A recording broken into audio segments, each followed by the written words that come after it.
أعوذ بالله من الشيطان الرجيم بسم الله الرحمن الرحيم الصلاة والسلام على أشرف محمد صلى الله عليه وسلم خاتم الأنبياء إمام المرسلين اللهم صل على سيدنا محمد وعلى آله وصحبه وسلم. Eh bien, chers internautes, nous allons parler aujourd'hui dans le but de rendre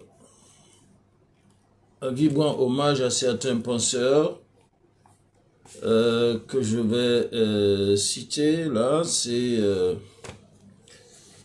le penseur Malek Ben Nebi qui a écrit Le problème des idées dans le monde musulman. Donc il nous raconte précisément dans son pays en Afrique du Nord les dérives, les déviations qui ont mené à des désorientations de la société, de l'homme. Nous allons aussi rendre un hommage aussi à un spécialiste du tiers-monde en la personne d'un penseur français, Halim Herbert, qui était un spécialiste des problématiques du tiers-monde, et nous allons donner des passages d'un article qu'il a écrit Islam et scientificité occidentale, c'est-à-dire Halim Herbert. Mais le but de cette émission, c'est de parler aux Français, de parler aux musulmans, qu'ils soient en France et dans les dernières colonies Kanaki, les régions océaniennes, Martinique, Guadeloupe, et surtout aux populations. Parler aux populations dans cette vidéo, c'est une responsabilité parce que, en réalité, le message de l'islam, c'est-à-dire la révélation coranique et la voie prophétique, ne concerne pas uniquement les musulmans, mais concerne toute la société. Et donc, par conséquent, nous devons informer, former et prévenir. Et nous avons choisi ce thème sous prétexte, donc voilà le résumé de ces questions que nous allons aborder, puisque nous disons que sous prétexte de fausse protection, de faux protectorat des musulmans en France, et aussi de protéger le peuple français de l'extrême droite, Jean-Luc Mélenchon s'en est allé au cimetière des idéologies pour transporter le cadavre du communisme. Cadavre du communisme rejeté à l'Est et à l'Ouest, mais dans sa démagogie, Jean-Luc Mélenchon se dit travailler, mais en réalité, il travaille contre l'intérêt de la France, des Français, et en fait, il travaille aussi sur le compte de ses complices des dictatures aux colonies françaises, ce qu'il veut instaurer à travers ses proxys, et aussi pour continuer dans la continuité du contrôle et la domination géopolitique impérialiste de la race supérieure blanche sur les peuples océaniens, c'est-à-dire Kanaki, Polynésie, Mayotte, Guyane, Guadeloupe, Martinique, etc., etc. Et donc, voilà un peu le sujet. Mais pour commencer, nous allons vous parler à travers une vidéo qui dit tout. Qui dit tout. On comprend mieux pourquoi autant de familles rêvent de partir de l'île. Attendez, je reprends cette vidéo qui s'intitule Le communisme, c'est un danger. Quand on a vu de ses propres yeux ce que ce système produit à Cuba, on peut comprendre mieux pourquoi autant de familles rêvent de partir de l'île. Et non, mes chers communistes, le problème à Cuba, c'est pas à cause des Américains. Alors je vais vous montrer pourquoi le communisme est un problème pour la société.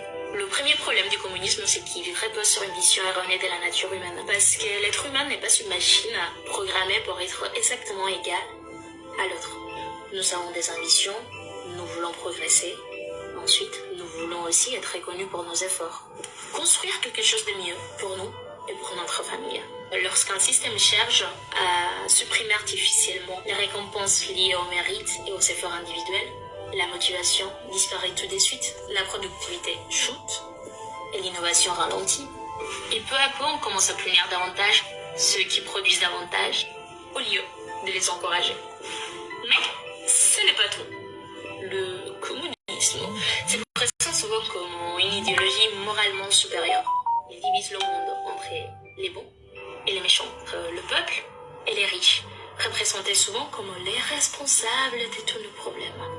Pourtant, l'histoire raconte une autre chose bien différente à votre idéologie à deux balles. Les dirigeants finissent toujours par vivre comme une élite pendant que la population perd sa liberté, ses opportunités et voire même parfois sa dignité. À Cuba, Fidel Castro dénonçait souvent le méchant pays anti-impérialiste. Mais qu'est-ce qu'ils nous ont fait du mal, les Américains? Alors que pendant 50 ans, il a concentré la majorité de la richesse qui produisait le pays.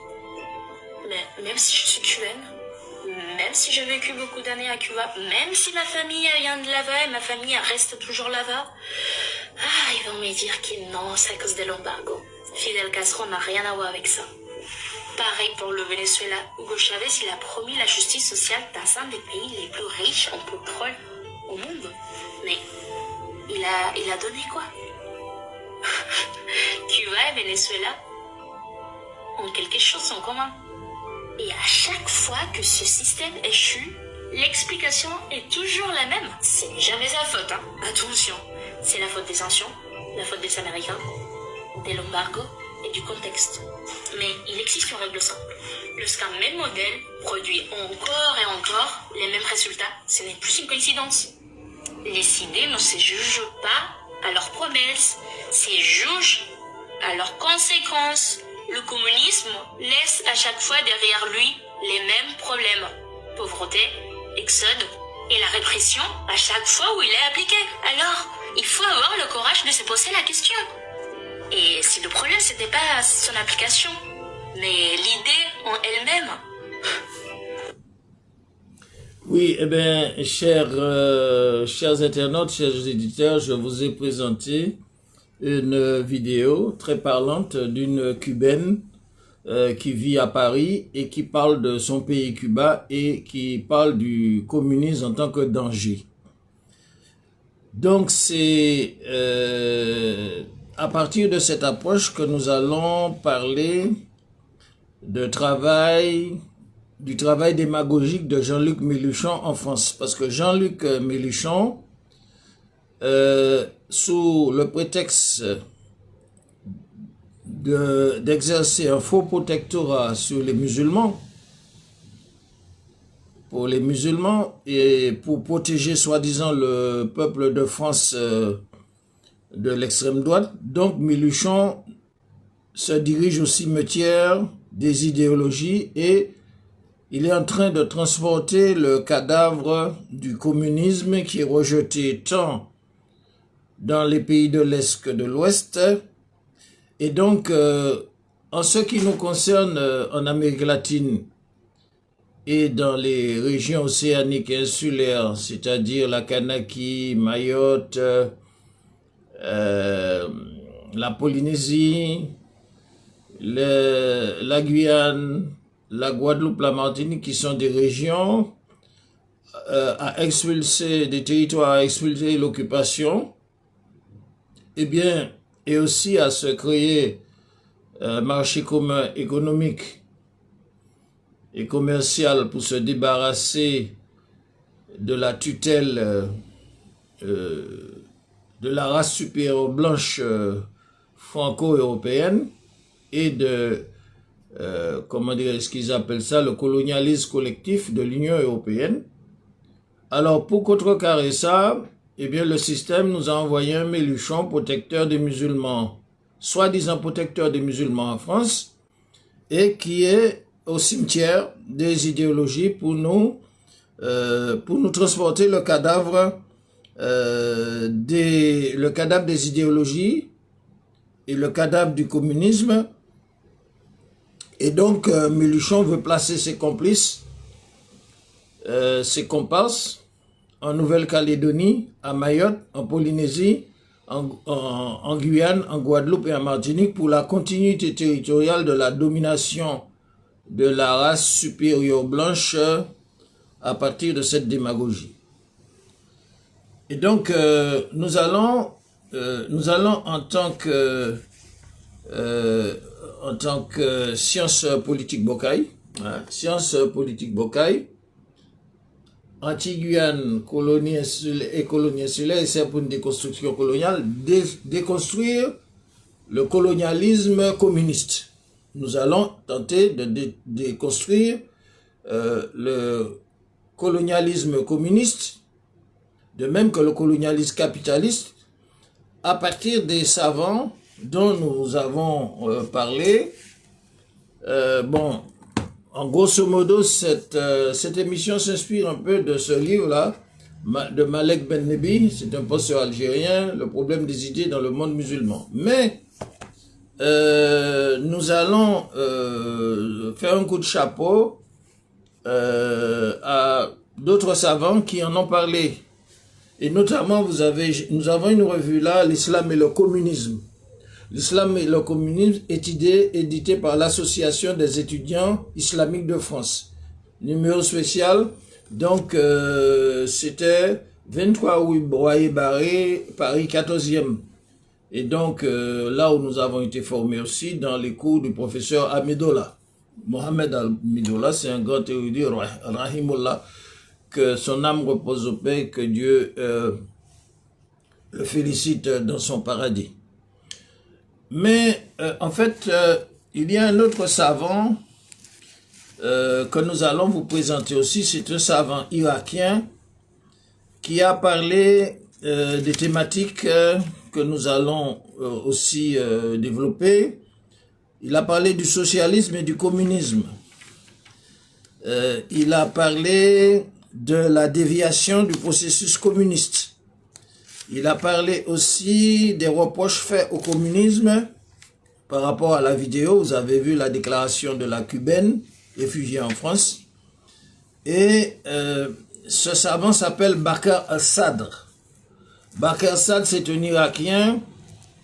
C'est le grand-père de Moqtada Sadr. Donc, je rappelle que nous avons déjà parlé de savants anciens et modernes. Nous avons déjà parlé dans les vidéos de savants tels que Saïd Qutb du mouvement réformiste égyptien, Cheikh Hassan el-Banna, qui sont des sunnites, des penseurs modernes sunnites. Nous avons parlé des penseurs comme algériens comme Cheikh Ibrahim Ibn Badis, qui sont des penseurs musulmans qui ont parrainé en quelque sorte la lutte de libération nationale en Algérie à partir de leur base spirituelle, les Zaouïas, etc., etc. Donc vous voyez, nous ne faisons pas, nous en tant que musulmans sunnites, malékites, nous ne faisons pas la division. Nous prenons tout ce qu'il y a de bon. Et par exemple, vous voyez, nous allons parler de savants comme Bakr al-Sadr, qui est un Irakien, le grand-père de Moqtada Sadr, et qui a écrit sur l'école musulmane, l'homme contemporain, le problème social, et il nous porte une critique, une analyse critique du capitalisme et du socialisme et du communisme. C'est-à-dire que nous allons commencer cette conférence prêche, hein, on va appeler ça comme ça, en vous présentant un penseur français. Je rappelle que nous avons déjà présenté parmi les penseurs musulmans français René Guénon Abdelwahid Yahya, qui est mort en Égypte. Nous avons présenté Roger Gaudi, musulman français, rahimullah, qui était idéologue du Parti communiste, converti à l'islam. Et d'ailleurs, un scoop, il nous a, lorsque Raja Gaudi nous a reçus, il nous a dédicacé son livre L'islam vivant. Il nous a dit que lors de la révolution cubaine, il avait comme ami aussi Fidel Castro. C'est Gaudi, hein, là je rapporte ce que Gaudi nous dit. Gaudi nous dit qu'il a voulu, il a travaillé à Cuba pour les bases de l'université à Cuba.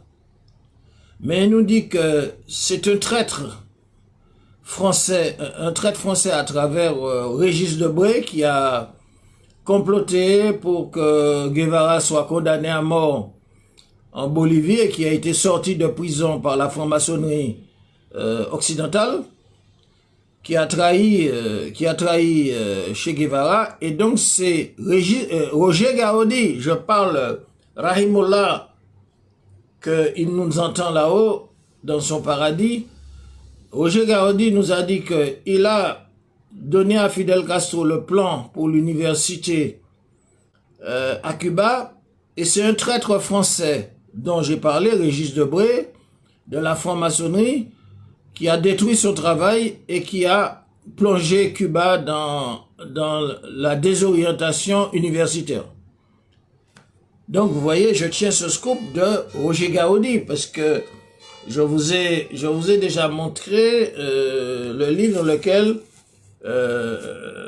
Roger Gaudi nous a dédicacé son travail sur l'islam vivant. Donc, en tant que tel, nous sommes des ressources, une source fondamentale pour la connaissance des savants, la connaissance de la pensée musulmane et l'analyse contradictoire des idéologies comme le capitalisme, le socialisme, le communisme, qui sont des idéologies judéo-talmudo-maçonniques, qui consacrent la République avec le contrat social judéo-talmudo-maçonnique qui s'oppose au contrat social adamique originel basé sur la guidance de la révélation coranique et de la sunna, de la voie prophétique.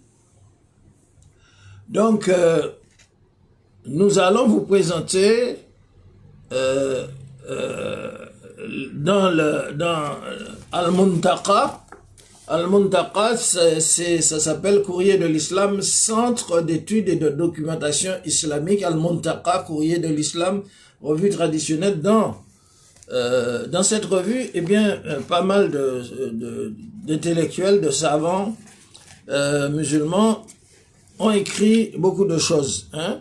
Mais aujourd'hui, pour vous présenter le penseur de Lyon, originaire de Lyon, professeur en architecture à l'université française de Lyon, qui a travaillé en Amérique, d'ailleurs c'est un de nos amis, un de nos conseillers idéologiques, parce que Ali Merbert Jean-Loup, il a travaillé en Amérique latine, il a travaillé au Brésil, et Jean-Loup Herbert, dans nos rencontres, nous disait que lorsqu'on a envoyé, lorsque Che Guevara est tombé en disgrâce après le congrès d'Alger où il a dénoncé le social impérialisme communiste soviétique, raison pour laquelle il a perdu la nationalité cubaine et il a été envoyé au Congo, au Casse-Pipe, et ensuite Jean-Louis Herbert, le professeur Jean-Louis Herbert Halim, professeur en architecture converti à l'islam, nous disait que lorsque Che Guevara est passé en Amérique latine, il était au Pérou. Et d'après les informations qu'il avait, il savait que Che Guevara allait mourir. Parce que Che Guevara en Bolivie, il a été livré au casse-pipe. Parce que après avoir dénoncé au Congrès d'Alger l'impérialisme communiste soviétique, il avait reçu des ordres, il y avait des ordres concernant sa situation sur une liste noire. Et par conséquent, c'est pour ça que Guevara a quitté Cuba, il est allé au Congo, il a failli trouver la mort, et il est entré en Bolivie, et Herbert nous disait qu'il savait, puisqu'il travaillait, cet anthropologue, Herbert travaillait avec les Indiens, il était au Pérou, et il avait tous les éléments pour savoir que le rapport qui a conduit Guevara à rentrer en Bolivie, c'était un faux rapport, et que Herbert nous disait que c'était un échec annoncé pour sa mort, son élimination en Bolivie, puisque Herbert nous disait que sur ordre des soviétiques, les partis communistes d'Amérique latine ne soutiendraient pas Guevara, qui a écorché le communisme, puisqu'il a taxé, il a considéré que le communisme c'était le revers de la médaille, c'est-à-dire un social impérialisme. Donc, vous avez, ce sont des informations qui sont très importantes de la part de ces personnalités que nous avons rencontrées. Comment dirais-je, comme je vous parle de Herbert Jean-Loup, l'anthropologue de la révolution culturelle tiers-mondiste. Et c'est pour ça que aujourd'hui, c'est la librairie bibliothèque tiers-mondiste Macandal qui rend aussi un hommage au penseur français Halim Herbert. Et donc, je vais citer dans Al-Montaka, recueil où des écrivains procèdent à la formulation de la pensée, des articles. Eh bien, voilà ce que Halim Jean-Loup Herbert nous dit dans son article « Islam et scientificité occidentale ». Et donc, nous allons vous donner quelques passages de son article. Alors, nous rappelons que c'est lors d'un colloque organisé à la mosquée d'Al-Rahman à Lyon le 12 du 12 au 14 mai 1983 sous le thème Islam, science et recherche que le penseur musulman français, le professeur converti à l'islam, Halim Herbert, nous a donné ces recherches. Donc nous allons prélever dans ce contexte ces propos à la page 37. Jean-Loup Herbert, Halim Herbert nous dit, nous citons, « En même temps que je me formais en sciences sociales, il y a une vingtaine d'années, j'ai heureusement reçu l'enseignement des peuples non occidentaux. » C'est-à-dire, il dit qu'il a reçu l'enseignement des peuples non occidentaux, c'est-à-dire des peuples musulmans. Comme Nelson Mandela, ce grand sage, libérateur de l'apartheid, disait que j'ai été formé par mes pères musulmans algériens. Vous voyez la concomitance des points de vue. Donc, il dit que j'ai reçu l'enseignement des peuples non occidentaux. par mon engagement politique. Donc ça c'est une ressource pour les intellectuels occidentalisés, martiniquais, guadeloupéens et guyanais qui veulent nous vendre des cadavres idéologiques de l'Occident rejetés par l'Est et par l'Ouest à travers Jean-Luc Mélenchon. Il dit d'un côté le scientisme, le positivisme, le matérialisme, le laïcisme des sciences sociales, judéo-talmudo-maçonnique, j'ajoute. De l'autre, la renaissance des civilisations du tiers-monde. Pendant plusieurs années, j'ai cherché dans la dialectique historique de marxisme ouvert à la résolution dynamique de cette contradiction. D'abord et surtout par l'intermédiaire de la révolution algérienne. Donc Herbert, comme Gaudi, nous parle de la révolution algérienne. Et du peuple algérien m'a beaucoup enseigné. C'est pas une gageure hein, pour des Caribéens qui connaissent le martinico-algérien Omar Ibrahim Fanon, converti à l'islam avant sa mort. Disons, l'un des penseurs de la révolution algérienne, Omar Ibrahim Fanon, qui a écrit Les damnés de la terre, qui a écrit pour la révolution algérienne, qui a écrit pour Noir et Masque Blanc, publié chez Maspero, la Mecque du tiers-monde, la librairie qui fut la Mecque du tiers-monde, dans laquelle on a cherché à boycotter le livre de Fanon à travers des perquisitions de la police en France.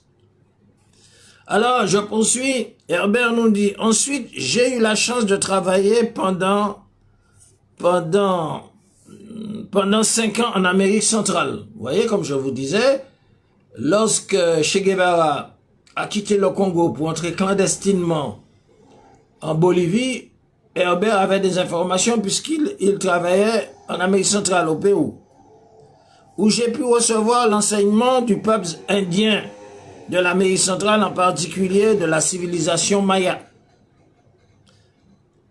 Enfin, depuis longtemps, j'avais un fort intérêt pour l'Extrême-Orient depuis très tôt dans ma jeunesse. Je me suis passionné pour la civilisation chinoise, passée et présente, et en particulier, j'ai beaucoup appris. Ma formation. Alors voilà le passage qui est très important. Avis aux amateurs, comprennent qu'on pourra des socialo-communistes martiniquais, guadeloupéens et guyanais qui sont des proxys de Jean-Luc Mélenchon. Jean-Luc Mélenchon qui déterre dans le cimetière des idéologies le cadavre socialo-communiste pour faire du mal au peuple français sous prétexte de protéger les musulmans et sous prétexte de protéger les Français de l'extrême droite, mais qui a comme but d'instaurer des dictatures communistes en Kanaki, en Polynésie, à Mayotte, en Guyane, en Guadeloupe, en Martinique, par l'intermédiaire de la francocratie et la créolocratie, qui sont des résidus du goulag népotique stalinien et de l'ex-URSS, rejeté par Vladimir Poutine, parce que Vladimir Poutine a accusé Lénine et a accusé Staline d'avoir fractionné la Russie, le continent russe, qui lui a causé cette guerre avec l'Ukraine par la partition nationaliste. Les partitions nationalistes de Lénine et de Staline, condamnées par Vladimir Poutine. Donc nous vous actualisons l'information.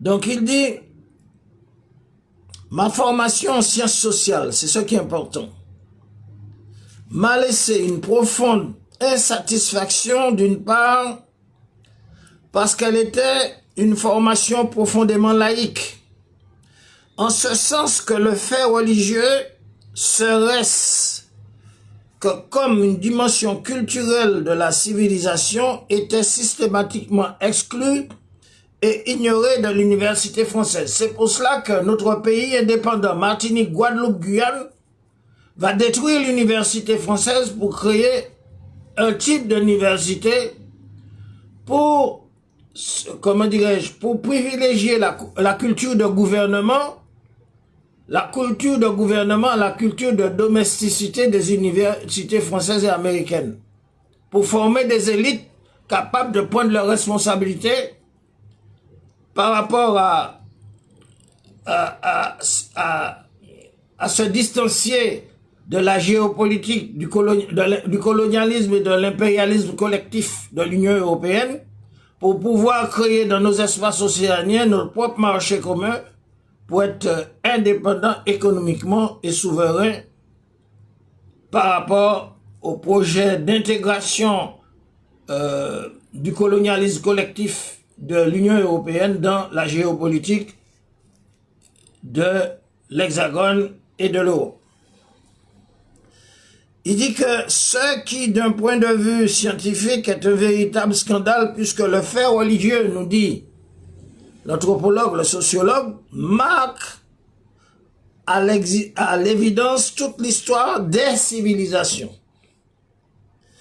Et c'est sur ce scandale, d'une certaine façon, que s'est construit ce qu'on peut appeler la rationalité, entre guillemets, des Lumières, ce qu'on appelle les Lumières de, soi-disant, de Jean-Jacques Rousseau, de Montesquieu, etc., etc., etc., qui ont créé des dictatures de la pensée qui vont conduire, comment dirais-je, au centralisme laïciste de la République judéo-talmudique qui va massacrer les Français, les Chouans et Vendéens parce qu'ils appartenaient à des horizons spirituels chrétiens.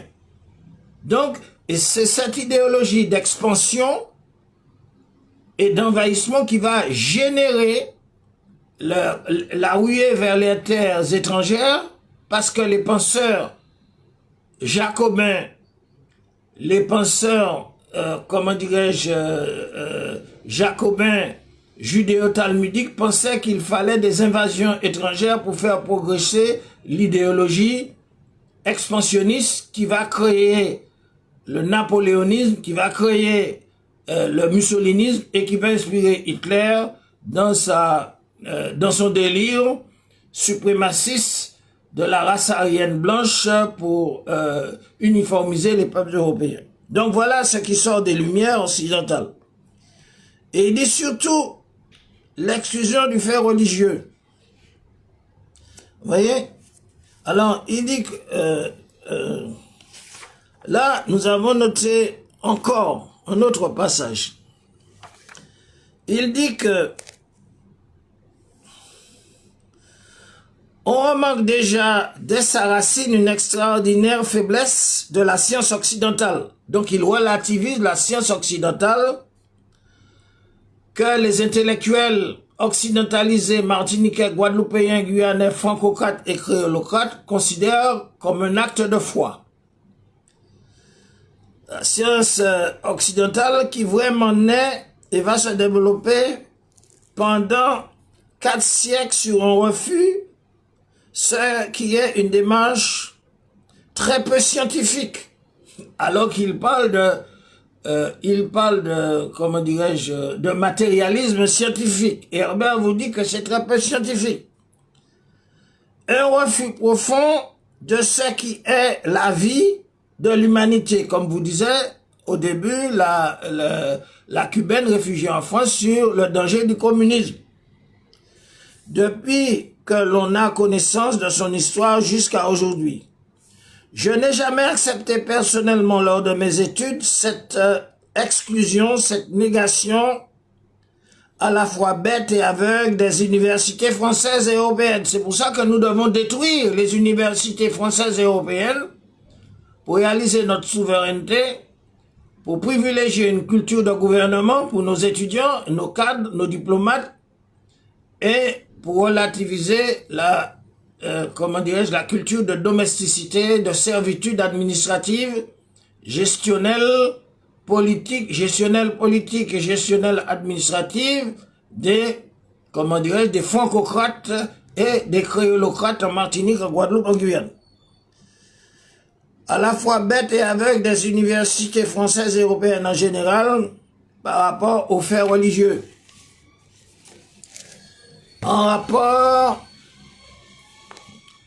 excluant le fait spirituel religieux de l'enseignement universitaire, on crée une mutilation, c'est-à-dire qu'on crée une amputation, aussi bien du professeur que de l'étudiant.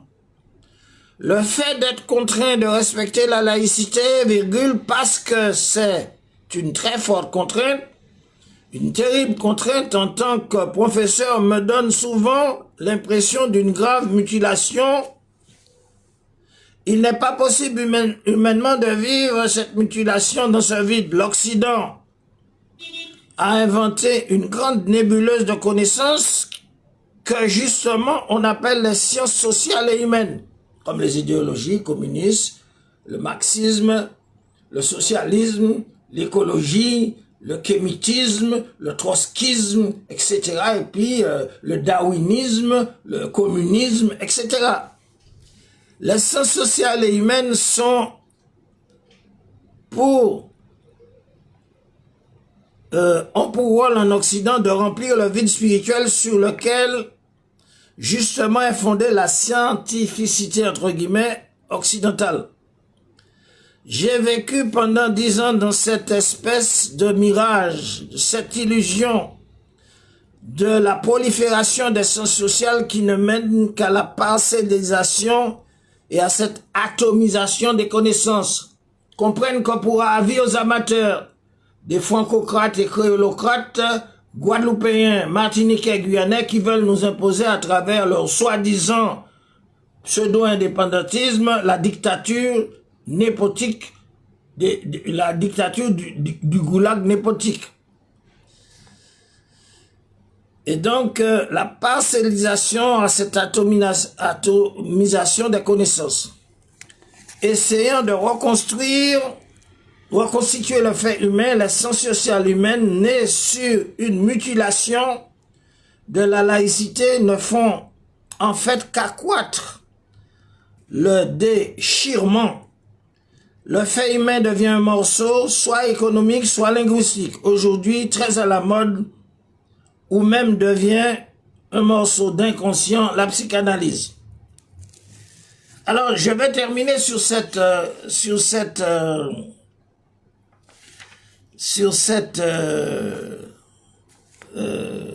citation.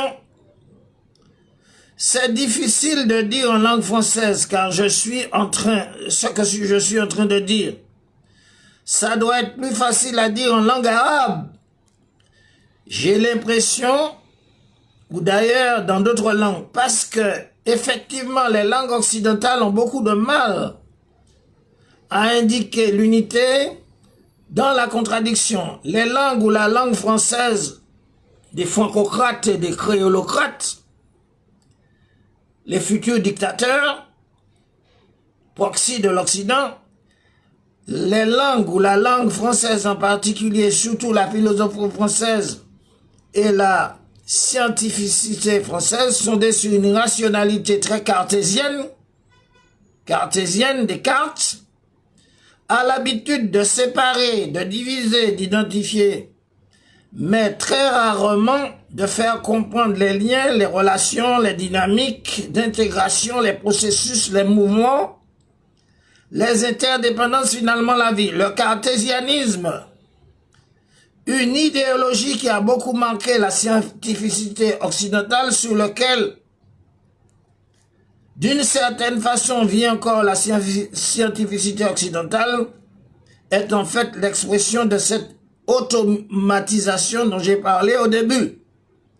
Cette scientificité est maladroite pour s'approcher encore, pour comprendre et expliquer tout ce qui relève des processus vivants. Elle est habile à décrire tout ce qui relève de la matière massive, concrète, que l'on peut toucher, les objets que l'on peut faire toucher et qui sont inséparables dans l'espace. Mais dès que l'on approche des phénomènes vivants, le vivant animal, le vivant biologique et bien sûr le vivant humain, cette méthode cartésienne s'avère inapte. Et il poursuit,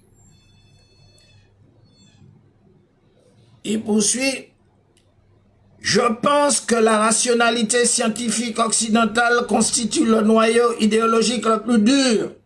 Le stalinisme, le communisme, le goulag népotique en Amérique du Sud et aux Caraïbes.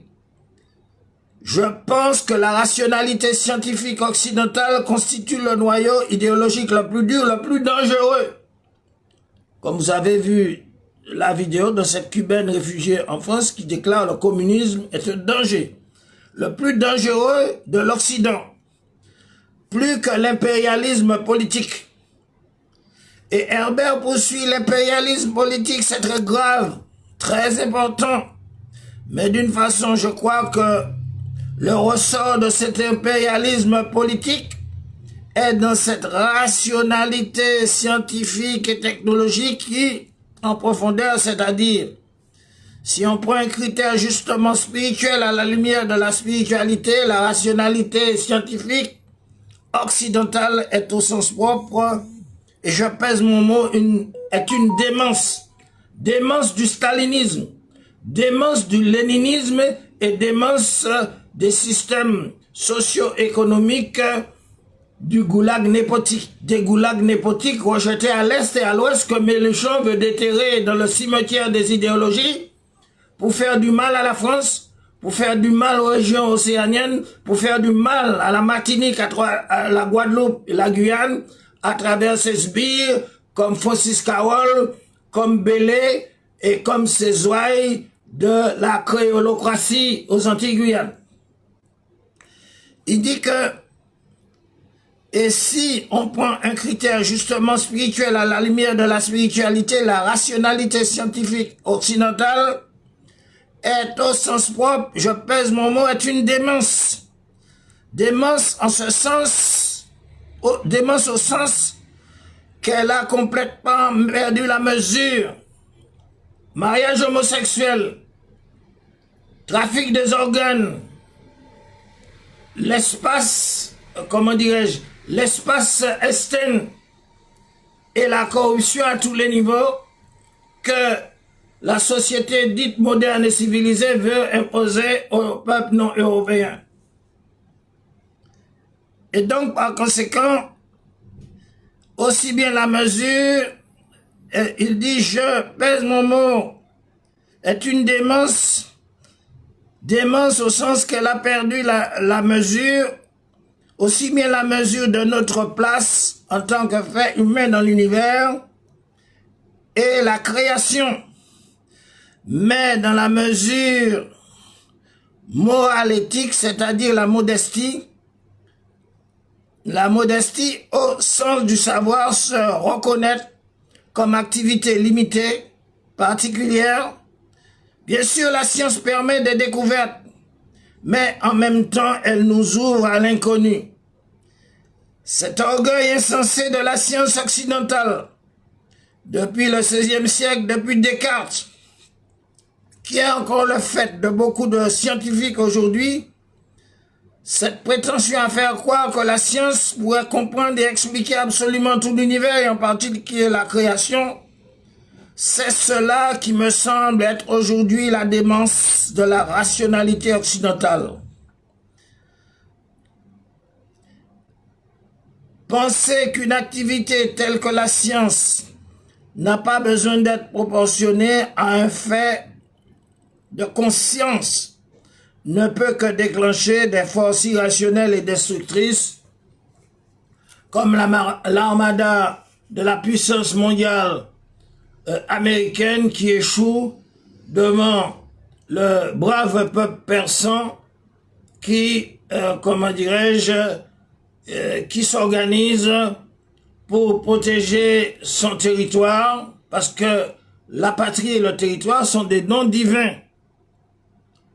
La patrie et le territoire sont des dons divins qui nous a donné un territoire, un espace maritime, un espace aérien et qui nous a donné des richesses pour répartir et protéger, répartir ces richesses et protéger par la défense de la patrie qui est un don de Dieu en sacrifiant nos biens et en sacrifiant notre personne comme il est inscrit dans le pacte adamique de la révélation et la voie prophétique qui nous donne des provisions politiques et insurrectionnelles pour combattre l'ennemi.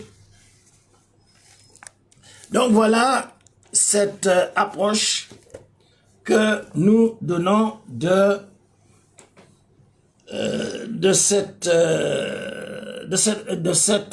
réalité de débat contradictoire avec les idéologies occidentales. Donc Herbert a parlé et nous en venons à l'école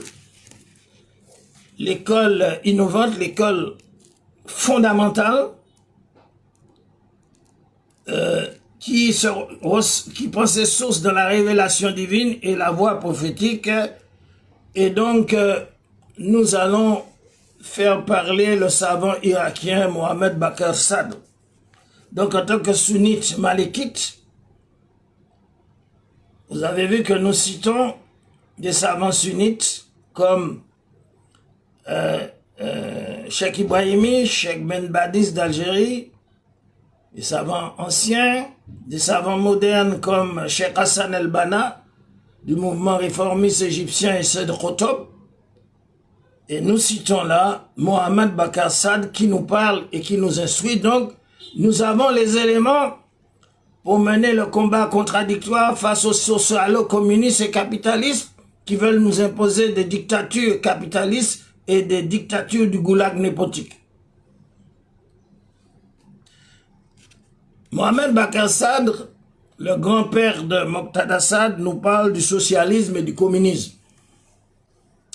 Donc nous rappelons que ces sciences politiques Bocaille, anti-Guyane et colonie insulaire et c'est pour une déconstruction coloniale, qui s'inspire des savants, et à partir de ces savants, nous pouvons mener la contradiction pour la réforme de l'homme et la réforme de la société. Alors voilà les arguments, parce que nous avons présenté une vidéo où une Cubaine qui à mon sens dit la vérité, que nous avons présenté, cette Cubaine qui nous parle de Cuba. Le communisme, c'est un danger. Quand on a vu de ses propres yeux ce que ce système produit à Cuba, on peut comprendre mieux pourquoi autant de familles rêvent de partir de l'île. Et non, mes chers communistes, le problème à Cuba, c'est pas à cause des Américains. Alors je vais vous montrer pourquoi le communisme est un problème pour la société. Le premier problème du communisme, c'est qu'il repose sur une vision erronée de la nature humaine. Parce que l'être humain n'est pas une machine programmée pour être exactement égal à l'autre. Nous avons des ambitions, nous voulons progresser. Ensuite, nous voulons aussi être reconnus pour nos efforts. Construire quelque chose de mieux pour nous et pour notre famille. Lorsqu'un système cherche à supprimer artificiellement les récompenses liées au mérite et aux efforts individuels, la motivation disparaît tout de suite, la productivité chute et l'innovation ralentit. Et peu à peu, on commence à punir davantage ceux qui produisent davantage au lieu de les encourager. Mais ce n'est pas tout. Le communisme se présente souvent comme une idéologie moralement supérieure. Il divise le monde entre les bons et les méchants, le peuple et les riches, représentés souvent comme les responsables de tous nos problèmes. Pourtant, l'histoire raconte une autre chose bien différente à votre idéologie à deux balles. Les dirigeants finissent toujours par vivre comme une élite pendant que la population perd sa liberté, ses opportunités et voire même parfois sa dignité. À Cuba, Fidel Castro dénonçait souvent le méchant pays anti-impérialiste. Mais qu'est-ce qu'ils nous ont fait du mal, les Américains? Alors que pendant 50 ans, il a concentré la majorité de la richesse qui produisait le pays. Mais même si je suis cubaine, même si j'ai vécu beaucoup d'années à Cuba, même si ma famille vient de là-bas et ma famille reste toujours là-bas, Ah, ils vont me dire que non, c'est à cause de l'embargo. Fidel Castro n'a rien à voir avec ça. Pareil pour le Venezuela. Hugo Chavez, il a promis la justice sociale dans un des pays les plus riches en pétrole au monde. Mais il a donné quoi? Cuba et Venezuela ont quelque chose en commun. Et à chaque fois que ce système échoue, l'explication est toujours la même. Ce n'est jamais sa faute, hein. Attention, c'est la faute des sanctions, la faute des Américains, de l'embargo et du contexte. Mais il existe une règle simple. Lorsqu'un même modèle produit encore et encore les mêmes résultats, ce n'est plus une coïncidence. Les idées ne se jugent pas à leurs promesses, se jugent à leurs conséquences. Le communisme laisse à chaque fois derrière lui les mêmes problèmes. Pauvreté, exode et la répression à chaque fois où il est appliqué. Alors, il faut avoir le courage de se poser la question. Et si le problème c'était pas son application, mais l'idée en elle-même. Donc, voilà, nous avons donné cette vidéo pour réitérer, pour étayer nos propos pour le combat contradictoire que nous menons face aux idéologies occidentales, aux idéologies dictatoriales.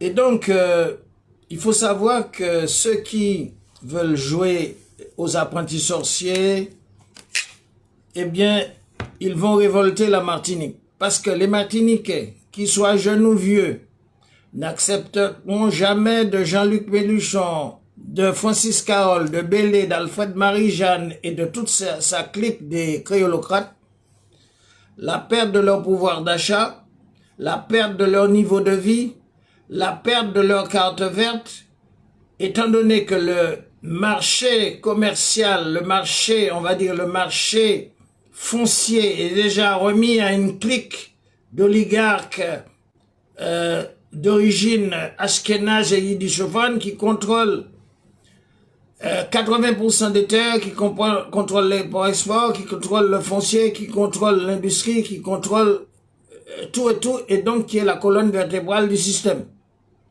Et les jeunes martiniquais ainsi que les adultes martiniquais, guadeloupéens et guyanais n'accepteront jamais que leurs commerces local, le petit restant, soit vendu à ceux des comment dirais-je, des émigrants venus du Liban, de la Palestine, de la Jordanie et de la Syrie, qui ont, après avoir pris le contrôle du marché local restant pour développer notre économie, développer notre niveau de vie, développer notre, comment dirais-je, notre système économique, ils ont accaparé le commerce de l'import-export, du textile, du prêt-à-porter, de l'électroménager, de la maroquinerie, en même temps qu'ils leur ont été octroyés.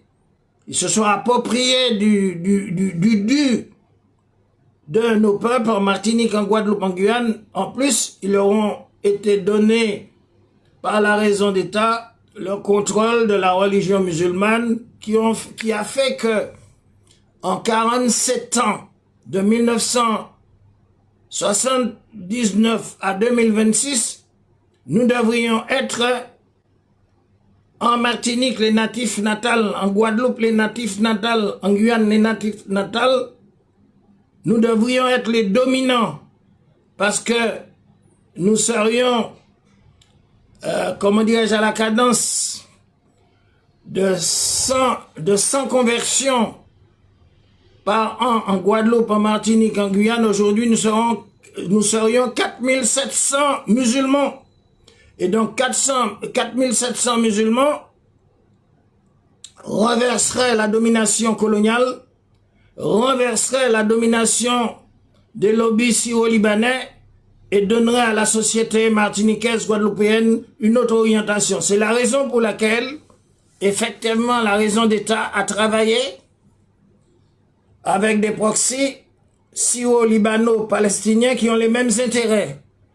Parce que si la France, la Belgique, l'Espagne, l'Allemagne, le Portugal enregistrent 4000 conversions à l'islam par année et que la Martinique, la Guadeloupe en Guyane enregistrent au moins à minima 100 conversions par année si le travail était bien fait, comme dans la grande communauté en France, au rythme de 100 convertis par année de 1979 à 2026, nous serions plus nombreux que les émigrés syro-libanais qui sont les sous-traitants des colons français pour la nationalité française qui sont venus de l'Orient, du Liban, de Jordanie, de Syrie, après la chute de l'Empire ottoman, pour avoir la nationalité française et qui ont été octroyés le contrôle de notre commerce. Donc, nous serions dominants.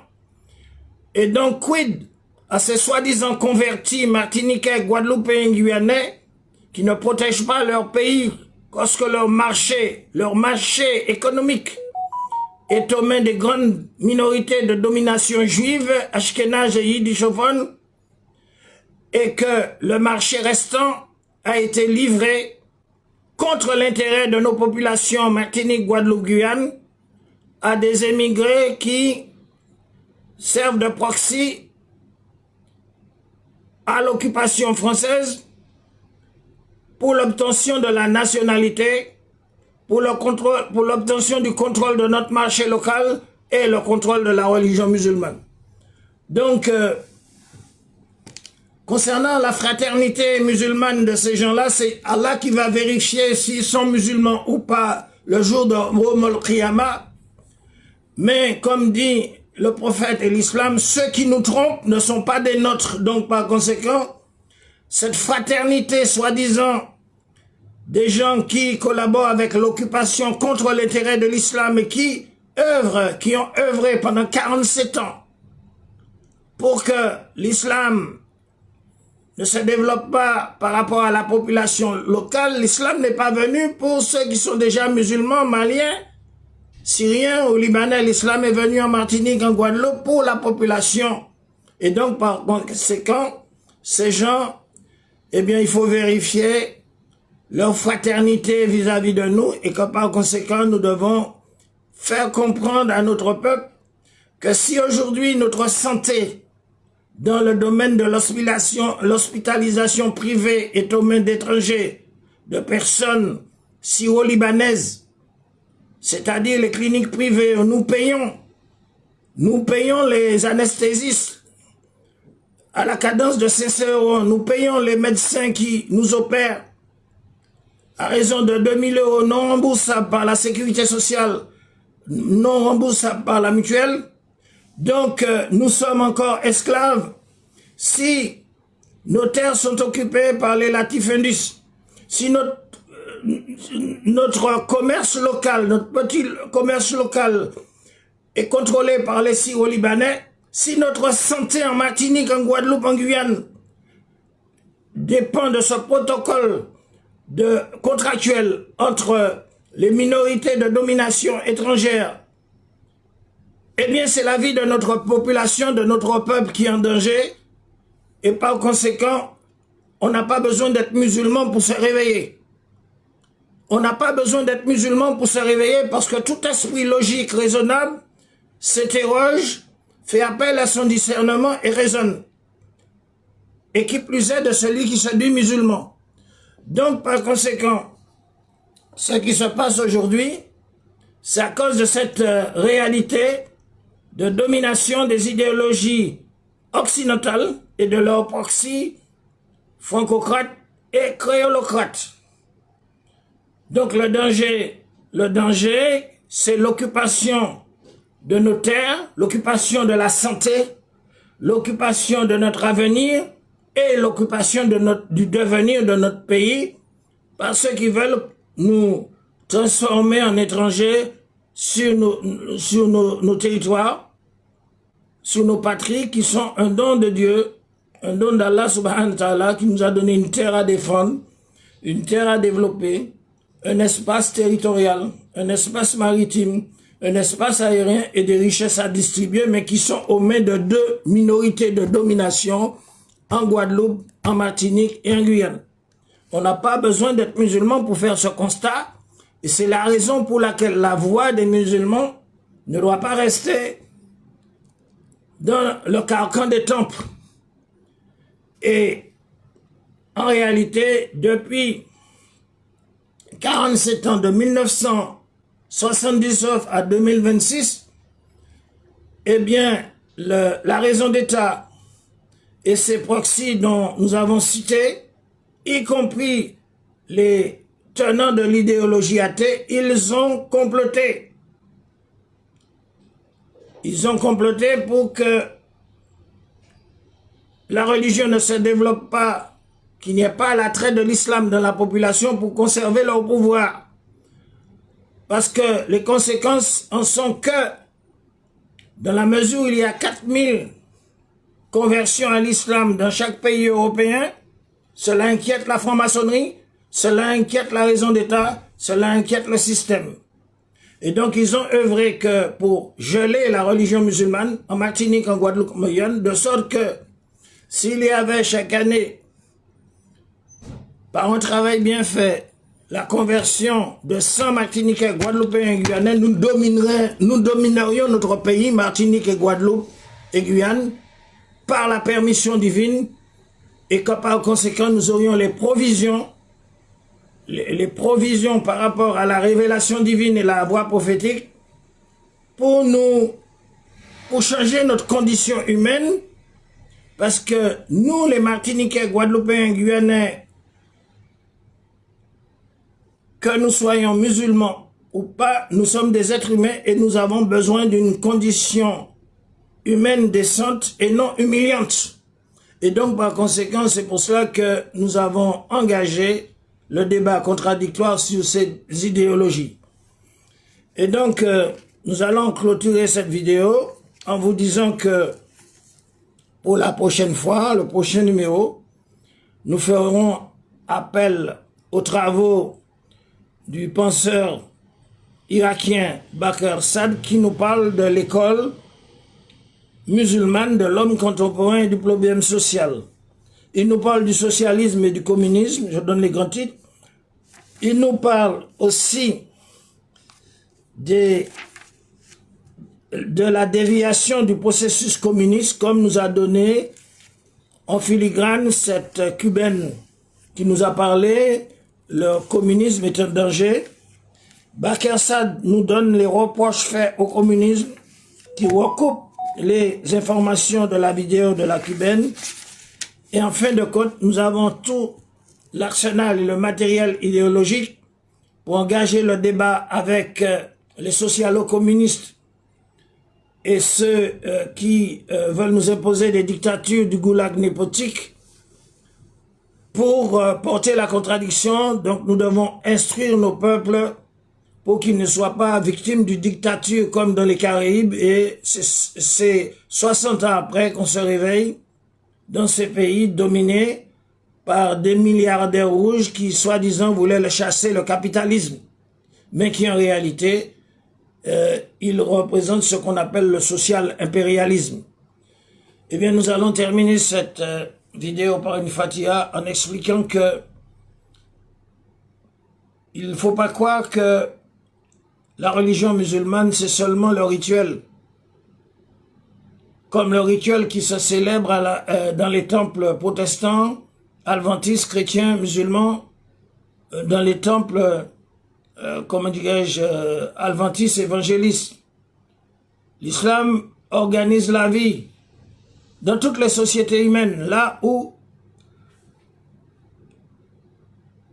le Créateur a créé l'homme, il a créé l'humanité, il a créé un territoire, il a édicté des voies par la révélation divine Al-Coran et par la voie prophétique pour réorganiser la société. C'est ce qui s'appelle le pacte adamique par rapport à la révélation divine coranique et la tradition prophétique qui s'oppose au pacte judéo-talmudo-maçonnique du contrat social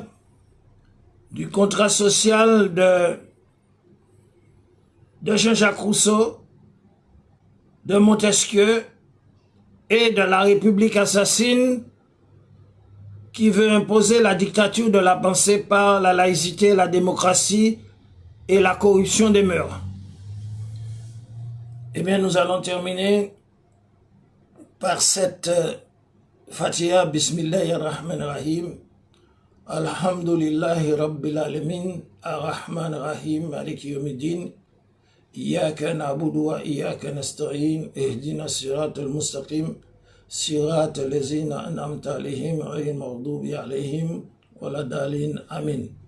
Bismillahirrahmanirrahim. Rabbi shrah li sadri wa yassir li amri wa ahlul 'uqdatan min lisani yafqahu qawli.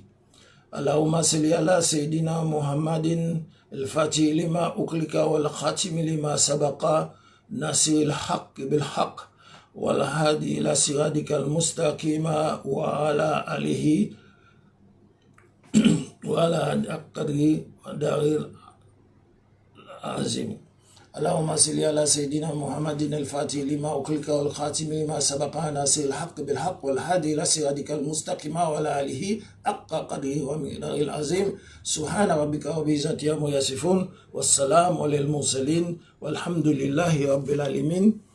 C'était Sciences Politiques Bocaille, le label et la marque déposée de l'orientation du pacte adamique basé sur la révélation divine et la voix prophétique. Assalamu alaikum wa rahmatullahi wa barakatuh. Que la paix et la bénédiction de Dieu soient sur vous. À la prochaine vidéo dans la continuité.